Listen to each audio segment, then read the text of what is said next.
Dernier podcast de course pour toute la saison 2022. C'était vraiment excitant comme saison. On est arrivé à la fin. Pas pour nos podcasts, parce qu'on va en faire durant l'hiver 10 épisodes de recap de chaque écurie pour l'année 2022.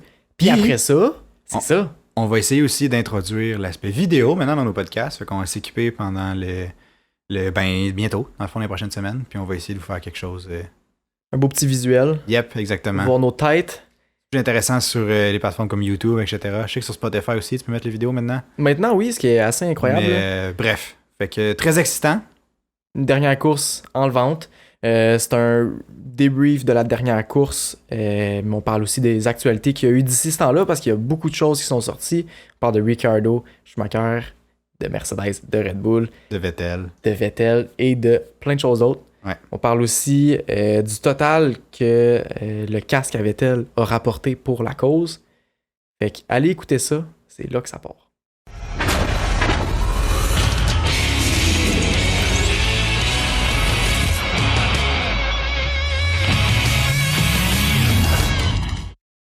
Ouais.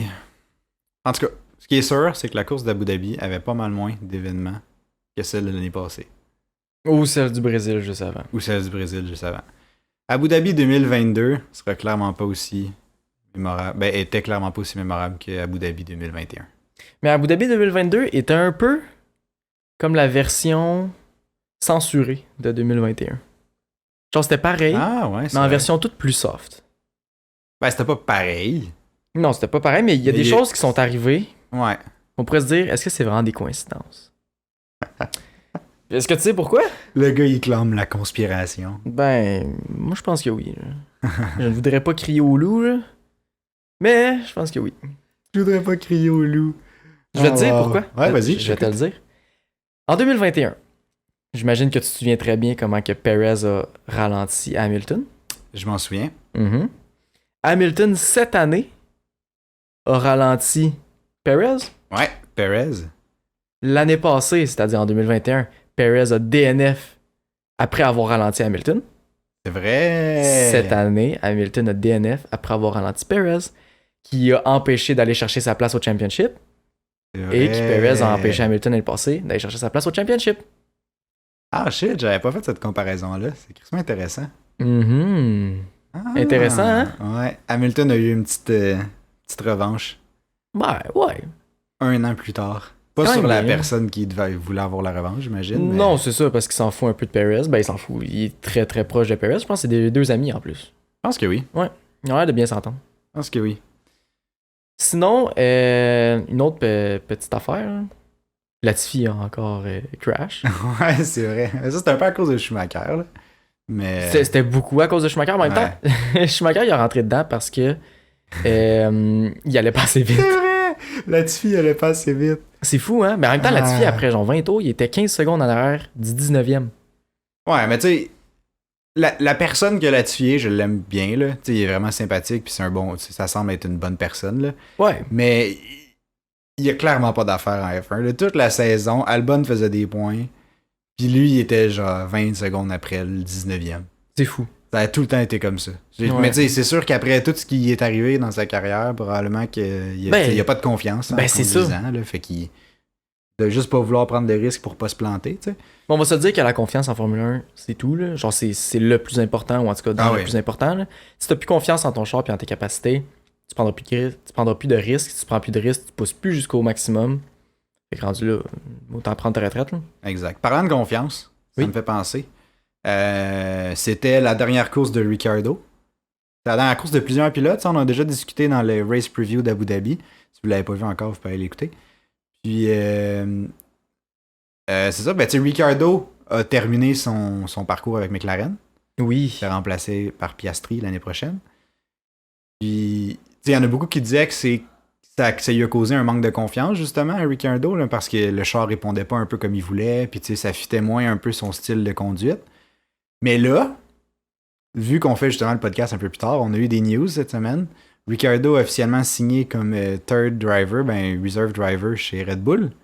C'est le retour. Le retour de Ricciardo sous la bannière Red Bull. C'est ça, exactement. C'est assez fou comme nouvelle, mais on dirait que c'était un peu... C'était logique qu'il retourne là, vu que c'est comme la seule place qui fonctionnait pour lui.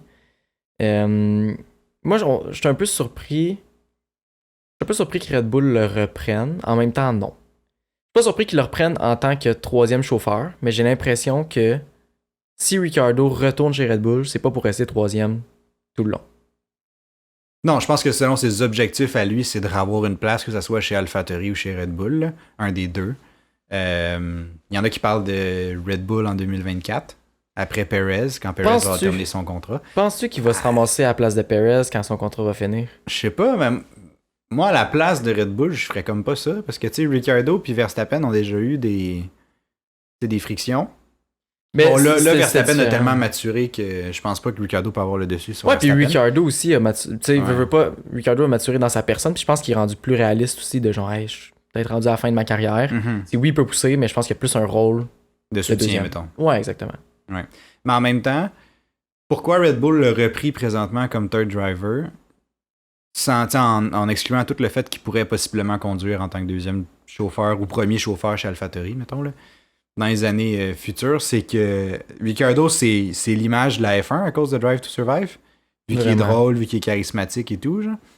Fait que, tu sais, les fans qui se sont accrochés à la Formule 1 à cause de Ricciardo puis de, justement, son personnage un peu dans Drive to Survive, ben, ils vont continuer à suivre la Formule 1 ou vont suivre plus particulièrement Red Bull parce que c'est Ricciardo, comme Red Bull l'a annoncé, qui va faire genre une bonne partie des trucs médiatiques, qui va faire genre, tu sais, il va avoir une présence plus de publicitaire. Ouais, genre. publicitaire un peu, genre, vu que c'est un gros nom, dire, c'est ça, puis on va se dire, Red Bull, ils en font du contenu médiatique, ça se dit-tu ça? Ouais. Ouais. Contenu promotionnel. Exactement. Du contenu, c'est réseaux sociaux. Exactement. Ils aiment ça faire parler d'eux autres. Ouais. Ils sont bons là-dedans. Mais tu sais, Red Bull, à la base, c'est une compagnie de marketing, si on décortique ça. Là. Ah ouais, définitivement. Fait que tu sais, ça fait juste du sens que cette personne-là retourne chez Red Bull. Je pense que c'est là qu'il se sent aussi à sa place. Ouais, je pense aussi. Puis en tant que troisième chauffeur, il va pouvoir conduire les anciens chars. Il va pouvoir faire des séances d'essais libres. Il va pouvoir faire vraiment beaucoup d'heures dans un simulateur. Il va faire les tests Pirelli aussi. Mais oui, tellement. C'est beaucoup de tours, ça, là. Vraiment. C'est genre 3 courses, là, de lap time en tant que tel, là. Mm-hmm. Ouais. Non, ben, je suis content pour lui, quand même. Ça reste un rôle, quand même, plus dominant, mettons, que s'il serait allé en IndyCar, genre. Ouais, vraiment. Mm-hmm. En IndyCar ou en... Je sais pas trop. Le fait qu'il reste sur la scène de la F1, c'est la meilleure décision pour lui. Là. Mm-hmm. Je l'aurais pas vu dans une autre comme catégorie. Puis en même temps, s'il y a une place de revenir s'il y a une chance de revenir en 2024, 2025, ben, c'est vraiment cool. Là. Peut-être que justement, Red Bull attend son retour pour finalement être vainqueur du Grand Prix constructeur. Mm-hmm. Pas du Grand Prix, du championnat constructeur, championnat pilote, et aussi d'avoir la deuxième place au championnat pilote. Parce que c'est jamais arrivé dans l'histoire de Red Bull, même avec les World Championship à Vettel, c'est jamais arrivé que les deux pilotes Red Bull étaient premier et deuxième quand ils gagnaient les constructeurs et le pilote. Aïe aïe. Mm-hmm. Fait que c'est pour ça que c'était autant important que Perez aille la deuxième place, parce que ça aurait été la première fois dans l'histoire de Red Bull, puis ça aurait vraiment fait un statement de genre, hey, on est la meilleure équipe. Là. Ouais. Mais là, le fait qu'ils n'aient pas gagné. À l'image de Mercedes aussi, durant leurs années dominatrices, les autres, c'était des pieds égales pratiquement premier, deuxième. Là. C'était fou, ouais. Mm-hmm. Mais, je savais pas cette stat-là, c'est quand même cool. Mais ouais, Perez, tu sais, revenant un peu à la course, là, Perez, il a quand même, tu sais, il a essayé, là. Ben oui, il a poussé tout le long. Je pense que si Hamilton l'avait pas ralenti, puis pour une fois, chapeau à Ferrari pour leur stratégie. Mm-hmm. Ouais, tellement. Ils ont bait. Pour que Perez aille au stand. Puis ça y a coûté la deuxième place. Là. Ouais, définitivement. J'ai eu peur un peu quand Schumacher a fait spin Latifi, que ça cause un safety car. Parce que Latifi est comme rentré un peu derrière, tu sais. Flashback de 2021. Ouais. Mais finalement, on s'en est bien sorti. Puis non, c'est ça. Leclerc... il a bien conduit aussi. Leclerc a fait une sale course. Mais les deux ont super bien conduit. Là. Oui, il n'était pas premier, mais Leclerc a dû pousser vraiment gros. Puis il a dû vraiment aussi étirer ses pneus. Mm-hmm. Son tire management, il était parfait. Perez, il a poussé tout long pour le rattraper. Il a traversé comme je sais pas combien de personnes, je sais pas combien de blue flags. pour essayer de se rendre, mais finalement, ça n'a pas marché. Il y a Gasly qui l'a un peu retenu aussi Ouais, c'est vrai. Gasly, c'est comme dans tout sa le temps bataille tassé, contre mais- Albon. Là. Ouais. Mais ça, c'est tricky. Puis tu sais, je comprends en même temps. C'est sûr que nous, en tant que spectateurs, on root plus souvent pour les meneurs, genre, mettons le top 6. Mais c'est genre. là que le spectacle est. Là. Ouais. Fait que tu sais, quand tu vois que, mettons, le pilote que tu suis, comme par exemple, on suivait Perez, qui est retardé par d'autres pilotes, mais tu sais, on dirait qu'on oublie qu'eux aussi ils se battent pour une place. Puis pour à C'est l'échelle ça. de leur écurie, c'est probablement aussi important cette place de plus que ça l'était pour Red Bull puis Ferrari, genre. À un Mhm. degré peut-être différent, mais. Fait que tu sais, je peux comprendre qu'il y a deux pilotes qui se battent, puis que là, ils voient un blue flag en se disant comme ah merde, faut que je laisse passer quelqu'un, mais en même temps, faut pas que je le laisse passer pour que l'autre en arrière Pour me perdre du temps, dépasse, genre, ou puis que c'est je perde ça. ma place, genre. Fait que, non, je peux comprendre que ça soit tricky comme façon de faire, puis il pourrait avoir une règle non écrite, je sais pas si ça existe, ou je sais pas si les pilotes respectent un peu ce code de conduite-là, là, mais genre une règle non écrite que s'il y a un blue flag, puis que les deux pilotes sont assez proches dans une bataille, mettons, que la bataille est comme mise sur pause. C'est genre les Ouais, deux ça se serait tassent. compliqué, ouais. Tu sais que mettons dans une. Ben, c'est sûr, ça dépend où t'es sur la piste. Dans un virage, tu peux pas t'en tasser. Puis en même temps, l'autre dans l'arrière, il est pas pour ralentir, pour laisser. C'est ça. Fait que non, tu sais. C'est compliqué, là, puis tu sais aussi l'objectif c'est que personne se fasse lapper. Que tu sais, Ouais, tout aussi, le pack aussi, soit aussi. vraiment proche. Fait que ce serait tu sais, de mettre une règle qui va à l'encontre du but de rapprocher toutes les écuries en même temps, tu sais. Ah, ouais, ça va. Selon moi, là. Ouais, sinon, tu sais, comme Grand Prix, ça a été super intéressant, mais tout s'est déroulé comme dans la normale. Il n'y a rien qui est ressorti en fou, à part pas mal à la fin. Ouais. Quand tu sais, c'était le dernier tour puis que la course a été finie, on a vu les pilotes qui prenaient leur retraite ou Ouais. qui s'en allaient de la sphère de la F1 Mhm. faire des donuts. Il y Ouais. avait Vettel qui en faisait. Mais avant qu'on parle de Vettel, ben, je voulais parler de Ricciardo qui a fait des donuts, qui était, tu sais, c'est incroyable, super content pour lui. Ouais. Mais je vais aussi te parler de Mick Schumacher. Ah, ouais, ça, j'ai tellement été triste. Ouais. C'est vraiment triste. Puis, tu sais, je peux comprendre, t'as pas envie de, je sais pas, briser le char pour les tests qui sont le lendemain ou quoi que ce soit, genre. Mais quand même, laisse-le. Tu sais, laisse-le faire au moins. On va se dire que c'est pas ça qui va faire sauter le moteur, là. Non. Si le moteur a tenu la course, il va être capable de faire 2-3 tours sur lui-même. Là. Ah, ouais, clairement. Pas Mais trop c'est ça ça. les raisons que As ont énoncé. Ils ont pas ou donné de donné de raison, ils ont juste. Ils ont pas, en tout cas, de ce que je sais, ils ont pas donné de raison. Mais genre, laisse-le faire quelques tours. Il vient de se faire. Tu viens de le mettre dehors, tu sais. C'est littéralement ça. Veux-tu- viens de le mettre C'est dehors. ça. Veux-tu juste le laisser faire ça? Ouais. Regarde. Tout va être correct. Il brisera pas ton auto. Il y a combien de chauffeurs qui ont fait des donuts, là? Il y en a 4, 5 qui en ont fait, là? 6? Ben, En tout cas, je sais pas. il y a eu Verstappen, Leclerc, Perez, en sa ligne, ils ont fait ça. Vettel, Ricciardo, Schumacher. Fait que Latifi, je pense pas, il en a fait. Je pense pas qu'il en ait fait. Fait que Mais- mettons 6 pilotes, là, il y en a aucun qui a brisé de quoi. Non, c'est ça. Tu sais, depuis des années, j'ai jamais vu quelqu'un que son char a pété parce qu'il faisait des donuts. Ah non, puis on s'entend que tous les chars de Formule 1, ils font des donuts une fois de temps en temps, là, ou à un moment donné. Là. Eh oui, Et puis on va se c'est- dire, le stress que le char vit pendant une course est pas mal plus gros que Ben oui. de faire des donuts à la fin d'une course. Ben oui. Fait que bref, j'étais vraiment triste de voir ça. Je sais pas, je trouvais ça juste poche pour lui, puis... Ouais. Mais c'est aussi la façon que ça s'est fait, là, parce que, tu sais, il faisait son donut, là. Il était comme en train de... Il a fait genre 2 tours, peut-être. Mhm. Puis là, son engineer, il a dit comme, tu sais, je suis vraiment désolé, mais comme, tu sais, peux pas faire ça. pas de donut, genre. Mhm. Comme- non, c'est vrai, il a dit tu peux pas faire de donut. Comme s'il retirait un peu la permission, genre. Mais Ouais. tu voyais que dans la voix de l'ingénieur, ça venait pas de lui, puis qu'il était comme Non, je c'est ça. suis triste pour toi. Puis la réponse de Schumacher était, je sais pas, était crève-cœur, là. C'était comme c'est correct. Love you too. Ouais, love you too. Ah, c'est triste. C'était genre Mhm. Schumacher, pauvre gars. Mais je comprends aussi en même temps la décision de Haas de pas renouveler le contrat avec Schumacher. Pas parce que c'est un mauvais pilote, puis pas parce qu'il y avait... En tout cas, c'est la raison des accidents, je comprends. Ça coûte cher puis tout. Mais Mick, c'était pas un pilote qui va faire grandir l'équipe. Parce que là, le Ouais. Haas veut grandir l'équipe et non grandir avec un pilote pour...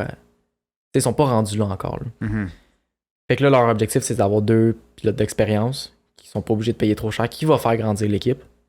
C'est leur objectif. Fait que là, il y avait un gars qui grandissait avec l'équipe, qui a, tu sais, vraiment beaucoup de potentiel, mais qu'il faut qu'il se développe. Mhm. Qui était, tu c'est complètement à l'inverse de la lignée que Haas avait. Là. Puis tu sais, en même temps, si on switch ça un peu sur Schumacher, moi je pense personnellement que c'est mieux pour lui de pas renouveler justement avec Haas. Tu sais, j'aurais préféré qu'il y ait un siège pour 2023, ça c'est sûr.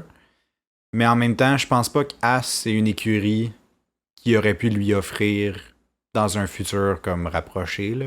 Mais je pense Un que s'il char. veut gagner des World Championships, il est pas à la bonne place. Non, c'est ça, exactement.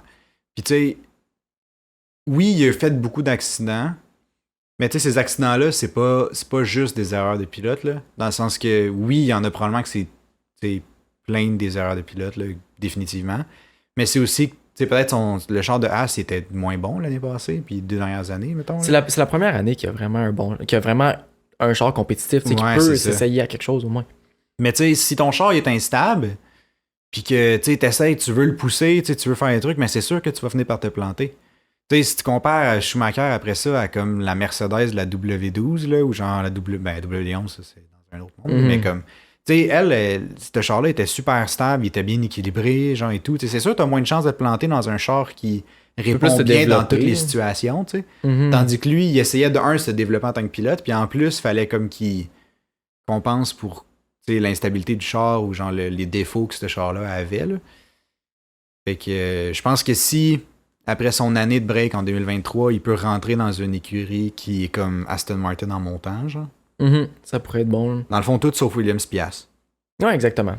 Surtout Ouais, Williams. ben, surtout Williams. Parce que Haas, ils ont quand même bien fini. Ouais, As sont bien finis. Mais tu sais, sauf ces deux écuries-là. Je pense que ça pourrait être bien pour lui. Là, il y a des choses qui sont sorties dans les derniers jours. Là, Ouais. que Mercedes serait intéressé à avoir Mick Schumacher comme 3e pilote. Ce qui serait vraiment un sale move, là. Ça serait parfait. Là. Moi, j'espère vraiment qu'il va le prendre. Tout le temps de simulateur qu'il pourrait prendre avec la Mercedes, ce serait super bon. Tu sais, veux pas, c'est un gros nom. Ouais, Michael, son père, Ouais. il a dernièrement, tu sais, la dernière écurie avec laquelle il a coursé, C'est c'était Mercedes.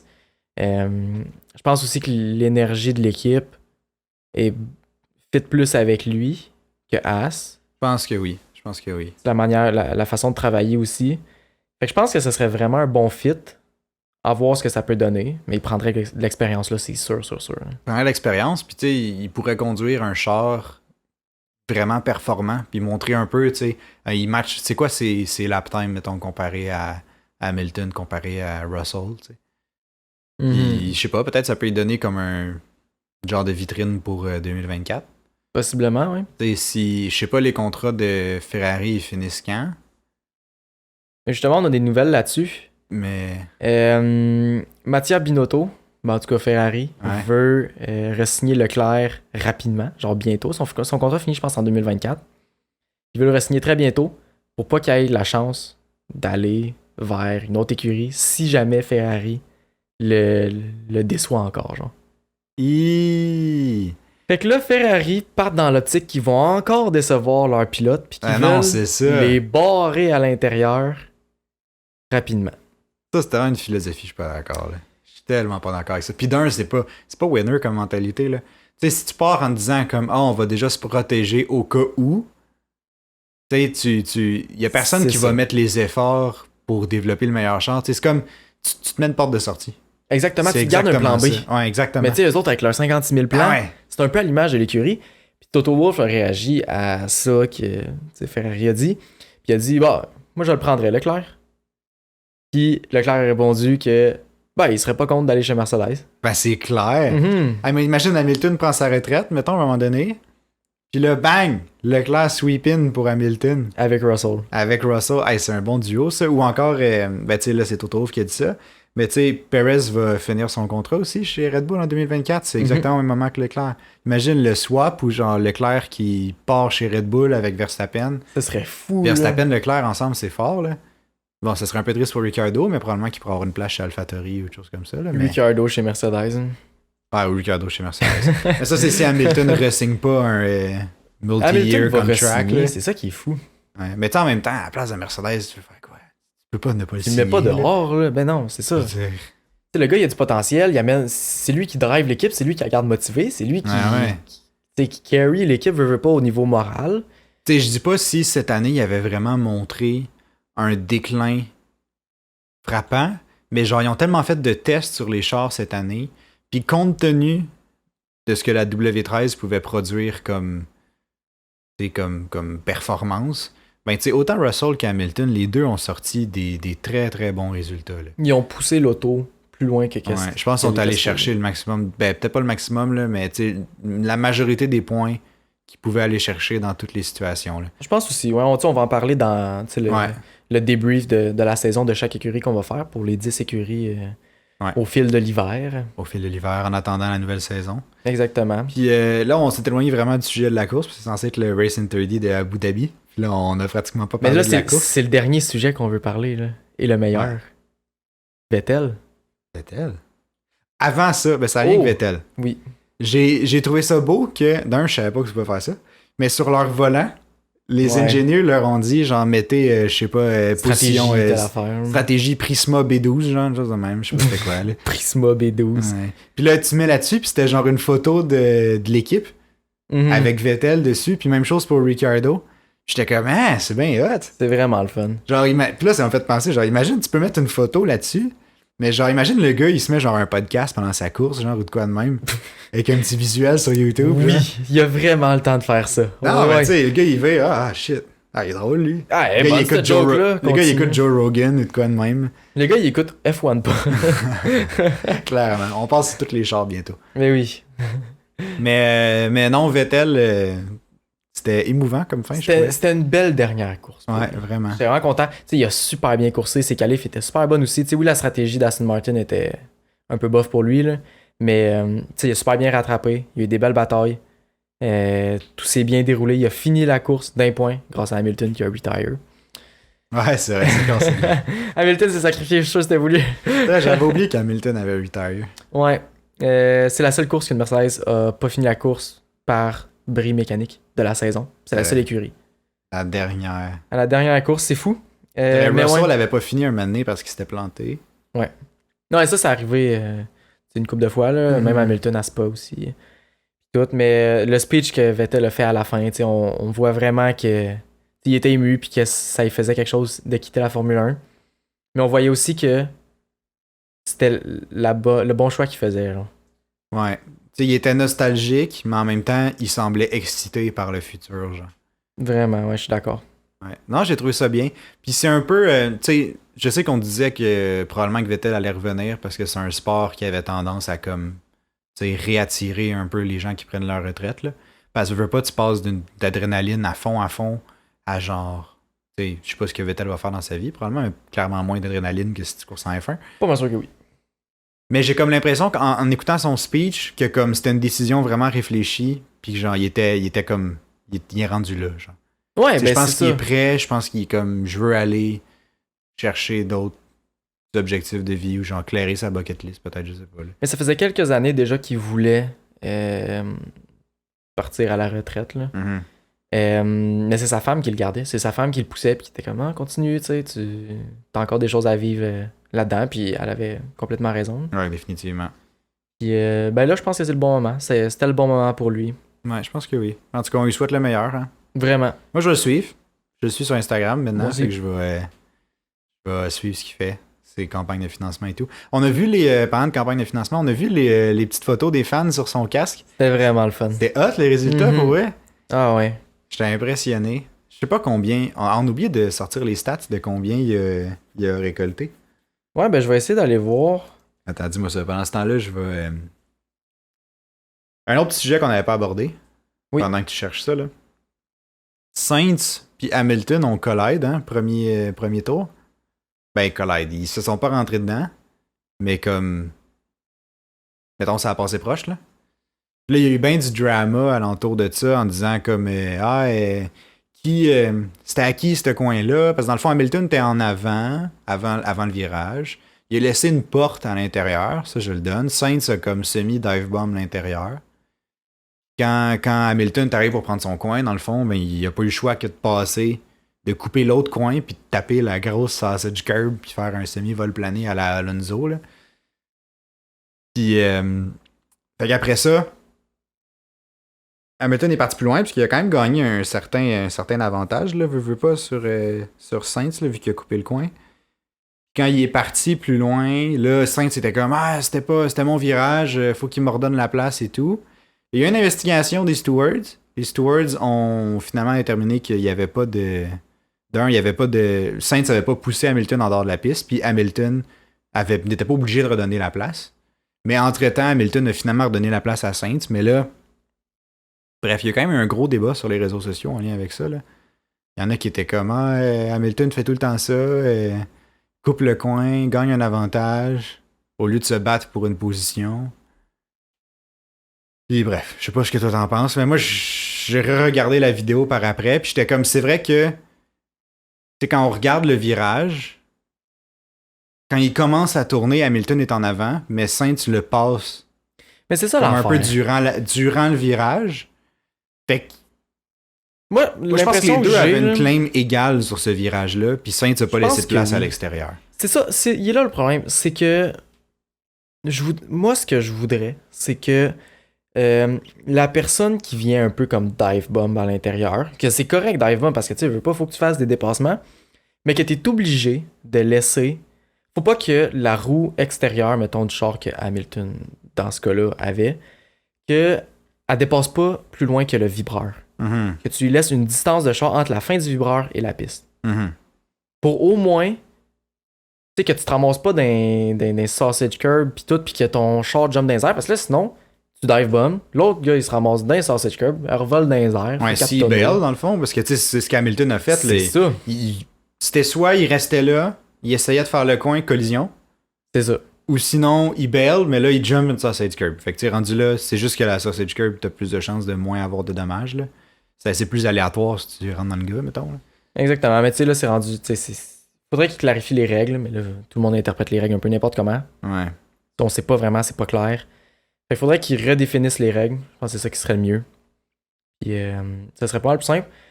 J'ai la réponse pour le casque. J'ai pas une réponse précise. On finit ça là-dessus. Après ça, retour sur nos prédictions, puis Certainement. la clôture, Ça va clôturer le dernier podcast de course. le de la dernier saison. Race in 30. En fait, on va y aller avec nos prédictions Puis après. directement. Les deux, on en a encore seulement une de bonne. Ouais, fait que pour rappeler, moi, une prédiction, c'était Hamilton était sur le podium. Hamilton n'a pas fini la course, donc je l'ai pas eu. Sinon, c'était. Une des deux Ferrari ne terminera pas la course. Tu pensais que c'était Sainz. Ouais. Finalement, les deux ont terminé, puis ils ont très bien terminé. Mais dans mon intuition, c'était Sainz allait faire une erreur ou dans un dépassement, il allait se planter. Puis ça va c'est proche d'arriver avec Hamilton. Tu sais, si Effectivement, Hamilton n'avait ouais. pas Bell, probablement que Sainz aurait DNF. Ben, Ben, DNF, je sais pas. Là, Mais il y aurait un bris peut-être, puis ça aurait peut-être mené à un DNF. Ou les deux auraient Peut-être. DNF, je sais pas trop. il y avait des En tout cas. possibilités. Ouais. Puis sinon, Euh, mon troisième prédiction, c'était les deux McLaren d'un point. Ça, tu l'as eu. Ça, je l'ai eu. Félicitations. Ouais. Un point de plus pour toi. À date, on est Euh, constant. On est vraiment constant. Moi, mes prédictions, c'était que Vettel finira dans les points. Et je suis très content de Tu l'as eu l'avoir. grâce à Hamilton. Jusqu'au dernier moment, t'avais pas de prédiction. Effectivement. Mercedes sera sur le podium grâce à leur vitesse et non par chance. Ouais. Je ne l'ai pas eu. Ben d'un, parce qu'il n'y avait pas de vitesse, mais... Effectivement. Prochain point. Latifi va encore DNF. J'aurais dû marquer Latifi va encore crash parce que c'est arrivé. Mais il n'a pas DNF, il a pu repartir. Le petit vlimeux, Ouais. Est-ce que ça aurait compté comme un crash? Parce que si tu repars... ça l'aurait compté T'as comme pas un crash. crash. Là, c'est un accident. Là. Ouais, ok. Donc ouais, chacun un point. C'est rendu 3-3. Fait que c'est ce qui clôture notre saison 2022. En tout On cas, va 3-3. repartir en force l'année prochaine. Ça va durer toutes les courses. Fait que Ouais. là, le score ne sera définitivement pas le même parce que moi, je compte avoir toutes les bonnes réponses à chaque Grand Prix Ouais. désormais. Bon, on va établir aussi un classement de points, je pense. Ouais. Je pense qu'on va essayer de varier les prédictions, pas que ça soit 1, 2, 3. Anyway, on vous revient avec un concept intéressant. Fait que finissons sur combien Vettel a réussi à... J'ai pas un montant total Ok. parce que c'est dur de compiler 600 quelque chose photos. Mais il y a des bids qui sont partis de 55$ jusqu'à 60 quelques mille, qu'elle, on est sûr que c'est confirmé que tu sais, les bids étaient dans ces prix-là. Tu sais, il y a des photos qui sont parties à 50 quelques mille dollars. Il y en a même une que il y a quelqu'un qui a bid pour 10 millions. Mais on peut pas vérifier si ça a vraiment été vendu à 10 millions. Pour la photo numéro 646. 10 millions. 10 millions. Fait que je trouve que c'est un peu beaucoup. Je sais pas si c'est vrai. On n'a pas vraiment moyen de le confirmer. Puis je sais pas si Vettel va le confirmer tout de suite. Il va sûrement le dire en faisant, mettons, un don de dire hey, finalement, ce que ça a donné, c'est tel montant d'argent. Ouais. Ce serait vraiment le fun. Mais Ben, pour 60 l'instant, 000 on quand a même, rien c'est plus. beaucoup, là. C'est vraiment gros. 60 000, puis tu sais, il y a 600 photos. Ouais. Ben, tu sais, mettons 60 000, 60 000 fois 100, Mais ça fait mettons. 600 000. Mais Fait fois si- 6, c'est 3 millions 6. Ouais, mais si, ça, c'est si ils se sont tous vendus à Ouais. 60 000. Mais mettons qu'on se dit que 60 000, c'était vraiment une extrême. Ils se sont vendus autour de 15 000 chaque. Fait que mettons 15 000 fois 650 photos. C'est 9 750 000. Là. Ah, ben ouais. Ouais, c'est énorme, là. Fait que, ben hâte de voir ce que ça va donner. J'espère vraiment aussi qu'il va nous tenir au courant. C'est du montant total. Là. Mhm. Ça serait super le fun. C'était vraiment un très beau geste. Et j'espère que d'autres pilotes vont reproduire dans le futur. Ouais, j'espère aussi. Mm. Ouais, fait que c'était le dernier Race in 30 de l'année 2022. On va, sinon, vous préparer des reviews un peu des saisons de chacune des écuries. Puis on va aussi faire la même chose pour nos prédictions 2023 sur chacune des écuries. Qu'est-ce qu'ils préparent? Plus proche du début de la saison, pour cela, on va commencer par le débrief de chaque écurie. Après ça, une fois que ça va être fait, on va partir des prédictions de chaque écurie. Exactement. Ça va être encore nos opinions. Ouais. Lancez-nous pas des roches. On va se faire immoler sur la place publique. Exactement. Ciao, ciao!